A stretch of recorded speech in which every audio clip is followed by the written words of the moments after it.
The unexpected encounter, a night flight to remember. The overhead lights dimmed as flight attendants made their final rounds through the cabin.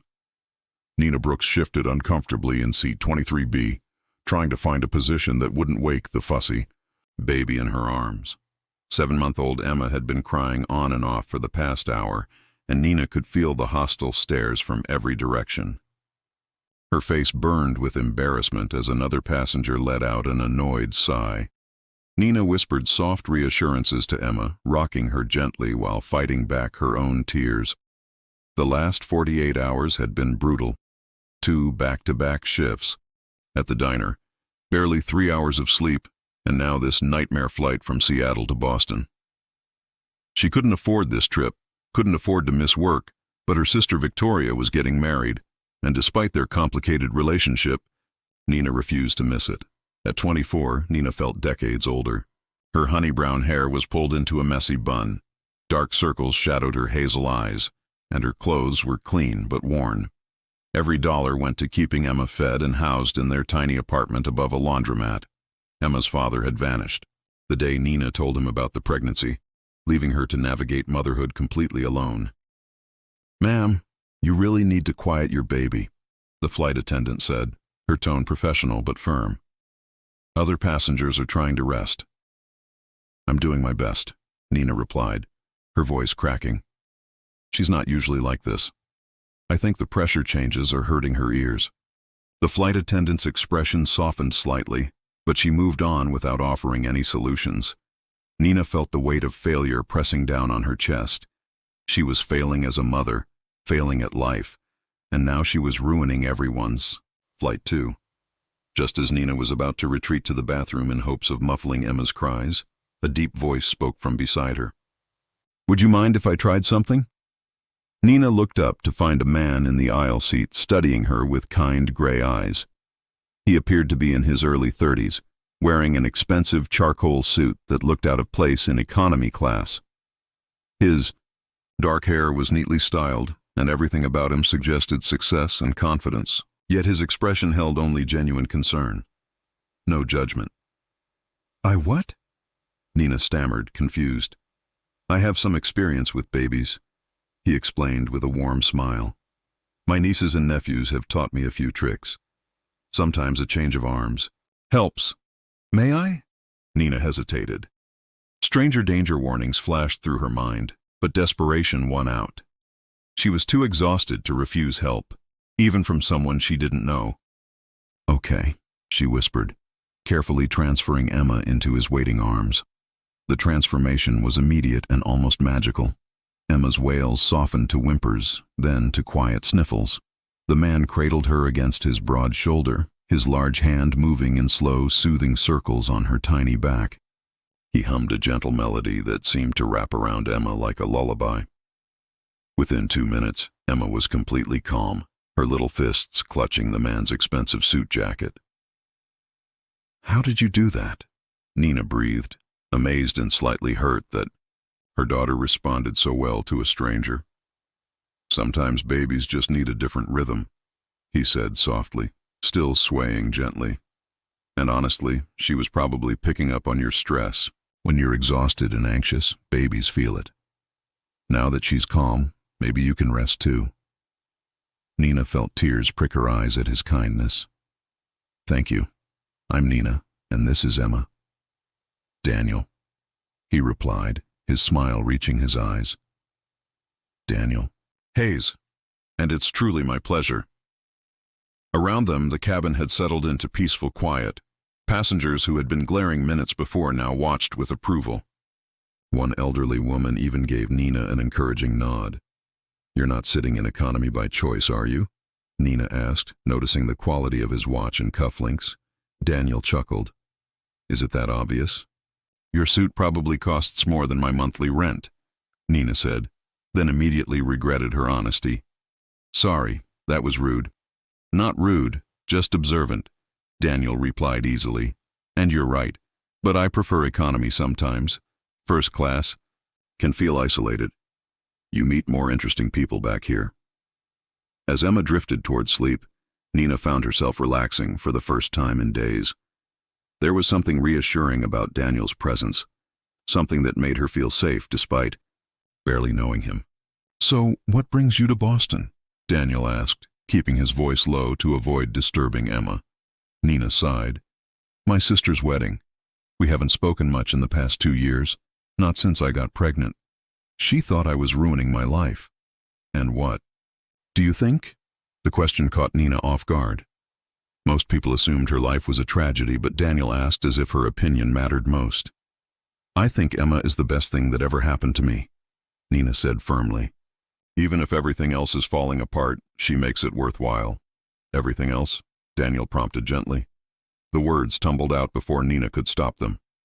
She told him about working double shifts at the diner, about her broken-down car, about choosing between groceries and keeping the electricity on. She told him about Emma's father disappearing, about the judgment from strangers, about feeling like she was drowning but having to keep swimming for her daughter's sake. Daniel listened without interrupting, without offering empty platitudes or looking at her with pity.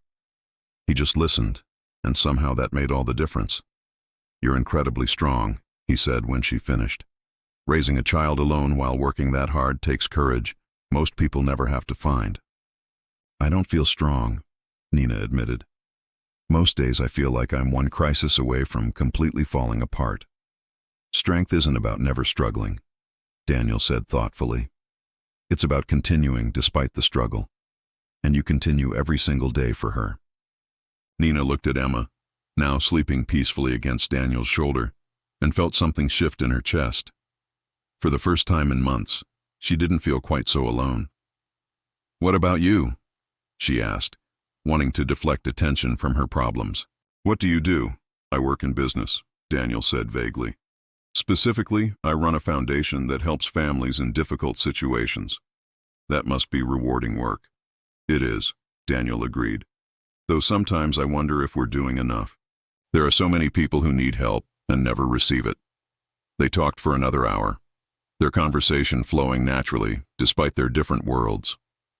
Nina learned that Daniel had grown up with a single mother who worked multiple jobs to support him, that his success came from watching her sacrifice everything for his future, that he dedicated his foundation's work to helping families like his own had been. As the plane began its descent, Nina realized she was leaning against Daniel's shoulder, Emma still asleep in his arms. She sat up quickly, embarrassed. "I'm so sorry. I didn't mean to." "It's fine," Daniel assured her. "You both needed rest." When the plane landed, Daniel carefully handed Emma back to Nina and reached into his jacket pocket. "I'd like to give you something," he said, producing an elegant business card. "My direct number. If you ever need anything, please don't hesitate to call." Nina took the card and read it, her eyes widening. "You're the Daniel Hayes? From Hayes Foundation?" The foundation was famous for its work with single mothers, providing housing assistance, job training, and childcare support. Nina had heard about it but never imagined she'd meet its founder, let alone spend a flight pouring her heart out to him. "Why didn't you tell me?" she asked, feeling suddenly betrayed. "Was this whole thing some kind of evaluation? Were you sizing me up for your programs?" Nina, no. But she was already gathering her things, hurt and embarrassed, flooding through her. "I can't believe I fell for this. I actually thought someone was being kind just to be kind." "Please let me explain," Daniel said, standing as she pushed past him into the aisle. "Save it for your next charity case," Nina said, fighting tears as she hurried toward the exit with Emma clutched tight against her chest. She didn't look back, didn't see the devastated expression on Daniel's face, didn't hear him call her name. One final time. All she felt was the crushing weight of humiliation and the bitter knowledge that she'd been foolish enough to believe someone like him could care about someone like her. Second chances and new beginnings. The weight of pride.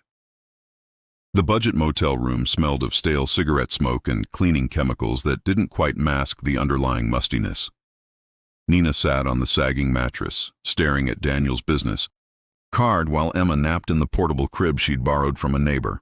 3 days had passed since the flight, and the card had become a constant weight in her pocket. She had Googled Daniel Hayes the moment she reached the motel. The articles confirmed everything. His foundation's incredible work, his mother's story of raising him alone in poverty, his reputation as someone who genuinely cared about helping others. There were photos of him at ribbon-cutting ceremonies for affordable housing complexes, interviews where he spoke passionately about breaking cycles of poverty, testimonials from hundreds of families his foundation had helped. Nothing suggested he was the manipulative person she'd accused him of being. Nina groaned and buried her face in her hands. She had completely misjudged him, let her defensive walls and fear of being hurt turn his kindness into something sinister. And now it was too late. She'd ruined whatever connection they might have had. Her phone buzzed with a message from Victoria.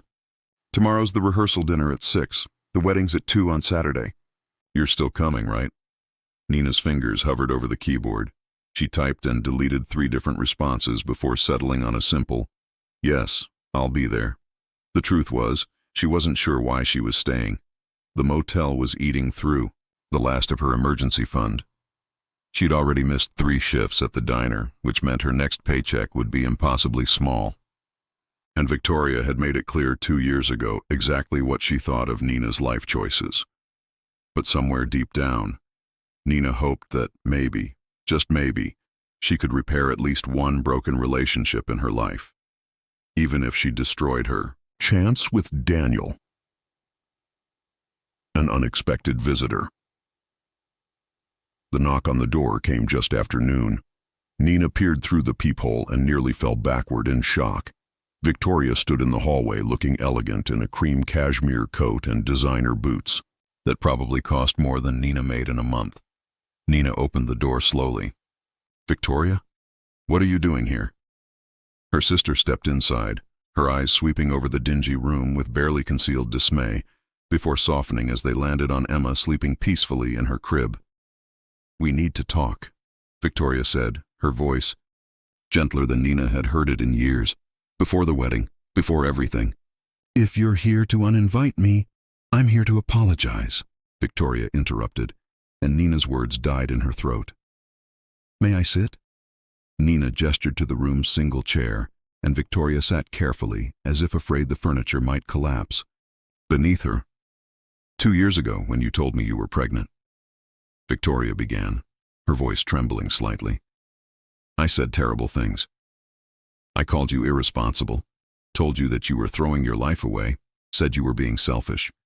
Do you remember?" "Every word," Nina said quietly, the old wound still tender. "What I never told you was why I reacted that way." Victoria took a shaky breath. "I was pregnant too. Thomas and I had been trying for almost a year. When you called with your news, I was 3 months along, and I was so angry because you had what I wanted so desperately, and you hadn't even planned for it." Nina sank onto the bed, processing this revelation. "Victoria, I had no idea.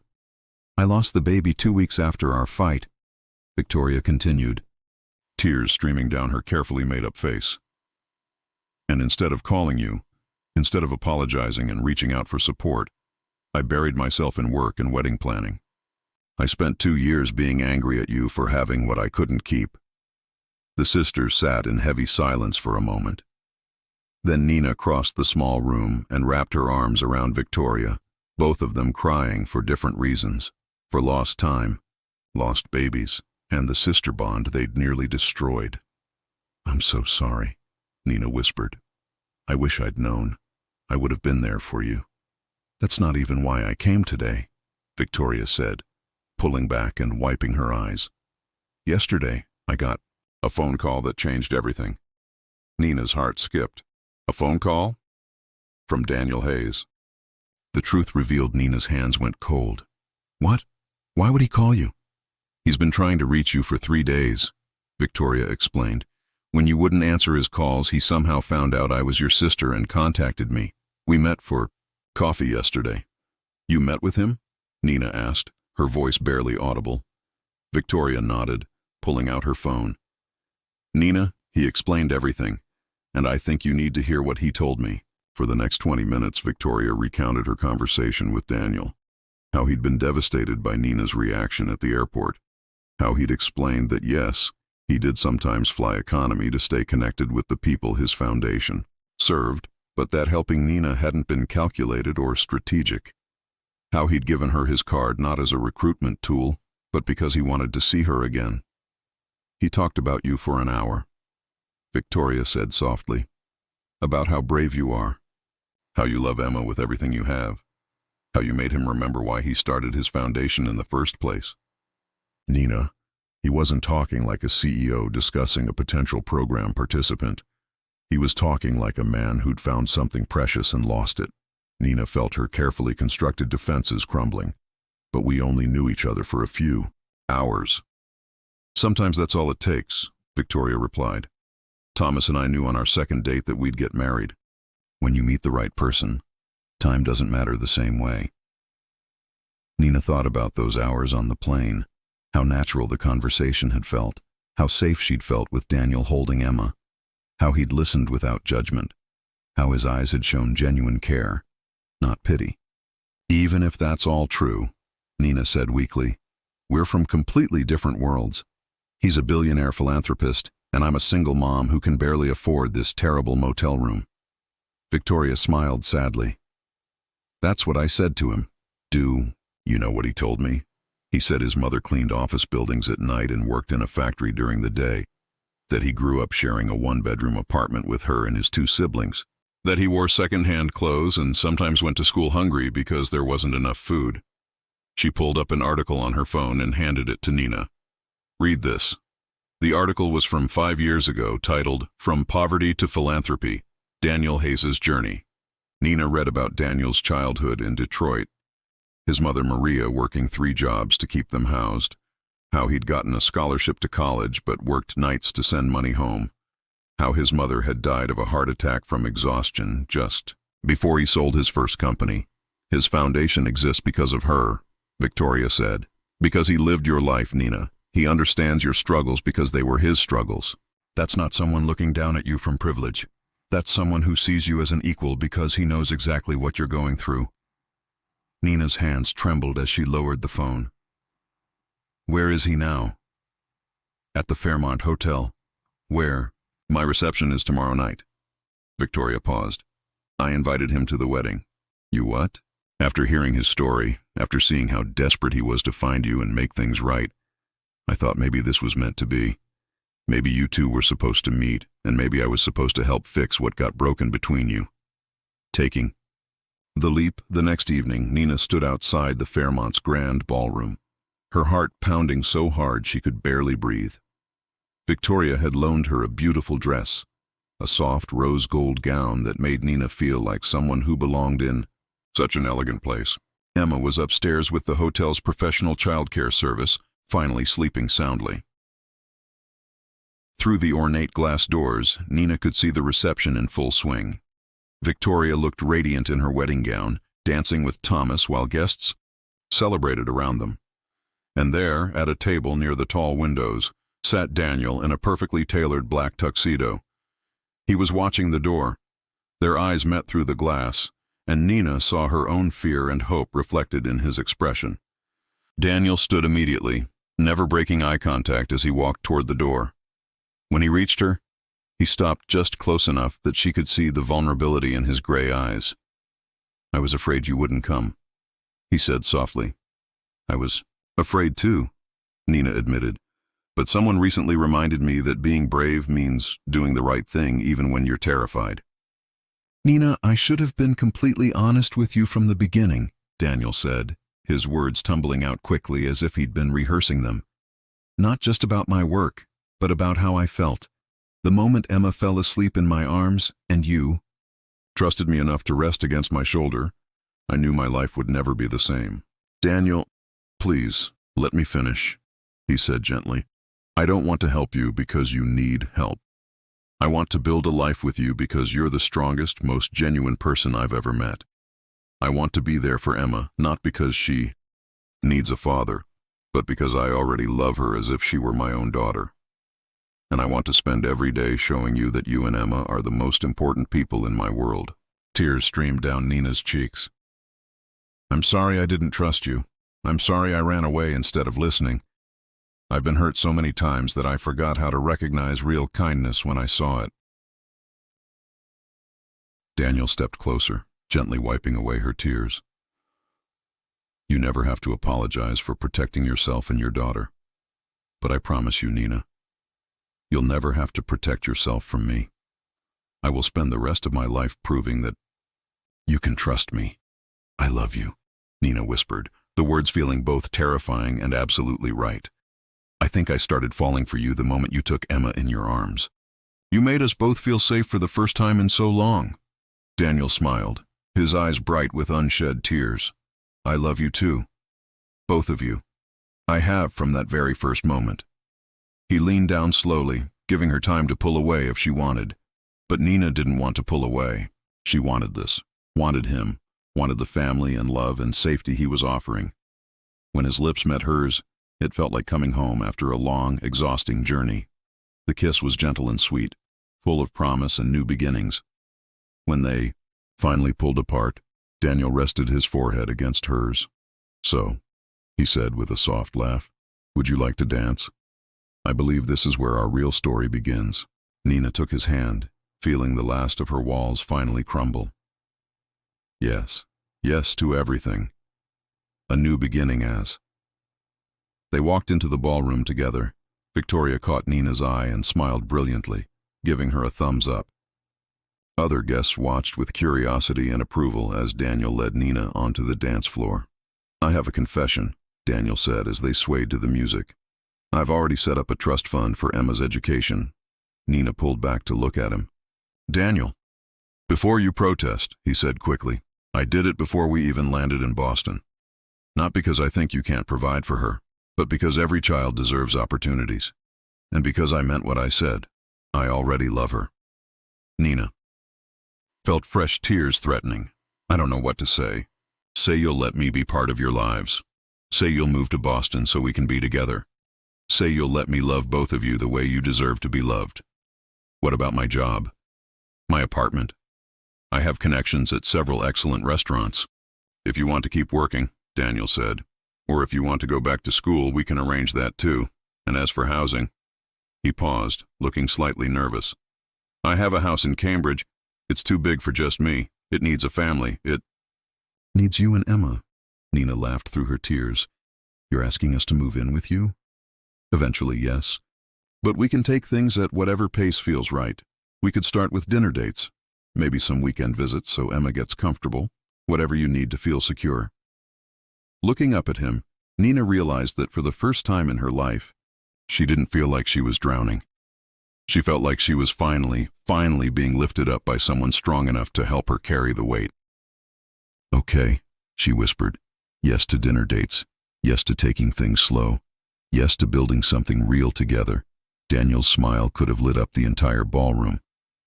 Thank you for giving me a second chance, for trusting me with your heart. Thank you for seeing me, Nina replied. For seeing past the struggling single mom to the person underneath. For making me believe I'm worth loving. As they danced, Nina thought about how much had changed in just a few days.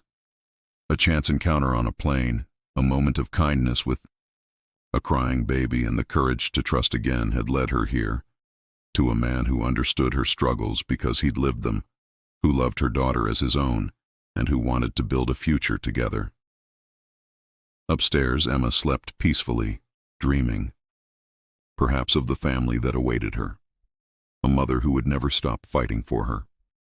And now, a man who would stand beside them both, not as a savior or benefactor, but as a partner and father who chose to love them completely. Sometimes, Nina realized, the most beautiful love stories begin in the most unexpected places.